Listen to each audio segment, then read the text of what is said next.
beaucoup. Donc je continue dans l'ordre géographique. Monsieur Viala, cher Arnaud.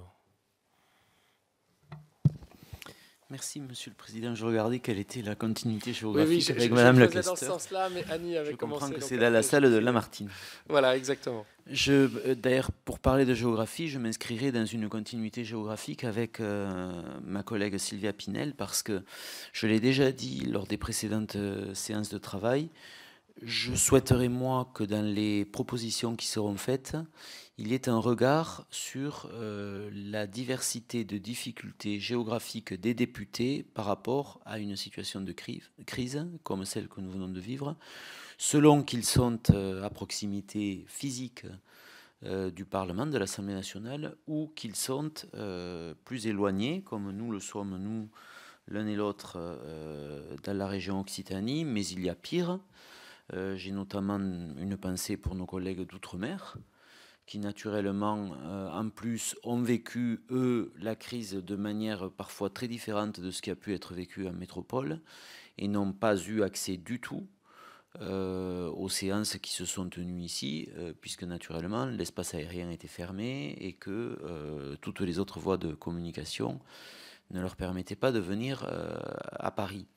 Et je pense que ça plaide pour moi, d'une part, pour que la réflexion se fasse vraiment de manière très large au sein des groupes et à l'Assemblée nationale, parce que, comme ça a été dit, la réalité vécue n'est pas la même.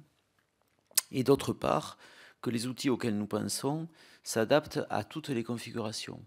Moi, je crois vraiment que ne pas avoir en 2020 un moyen de voter à distance dans des cas très précis, très encadrés, très limités, faisant l'objet d'un consensus politique pour le faire évidemment, euh, est un peu anachronique, très sincèrement, et qu'il faut que cet épisode nous permette d'y remédier.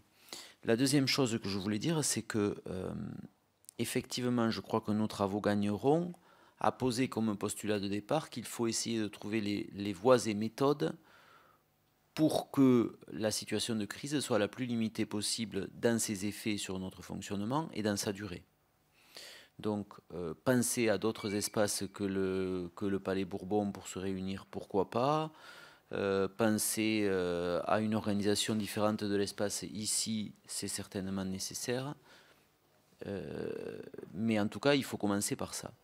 Et la troisième chose que je voudrais dire, c'est qu'il y a eu aussi dans cette période, pour moi, quelques quiproquos sur ceux qui relevaient de l'état de crise et qui exigeaient donc que le Parlement s'en saisisse pendant la crise, fût-ce en mode dégradé, fût-ce avec peu de députés, fût-ce avec des visioconférences qui sont tout sauf satisfaisantes, parce que certes, on n'a pas à faire le déplacement, mais enfin, on ne capte rien de l'ambiance. Parfois, on est déconnecté 10 fois dans la réunion, et souvent, on a du mal à entendre, etc. Il y a par contre des sujets qui ont été tout d'un coup inscrits à l'ordre du jour de l'Assemblée nationale et qui n'avaient absolument aucune raison de l'être pendant cette période de crise. Il me semble que ça peut faire aussi l'objet d'une proposition de notre part, que de faire en sorte qu'en période de crise, en mode dégradé, on ne limite l'ordre du jour de nos travaux qu'à ceux qui concernera strictement la crise et toutes instances confondues, parce que les commissions ne sont pas, à mon avis, à absoudre de ça.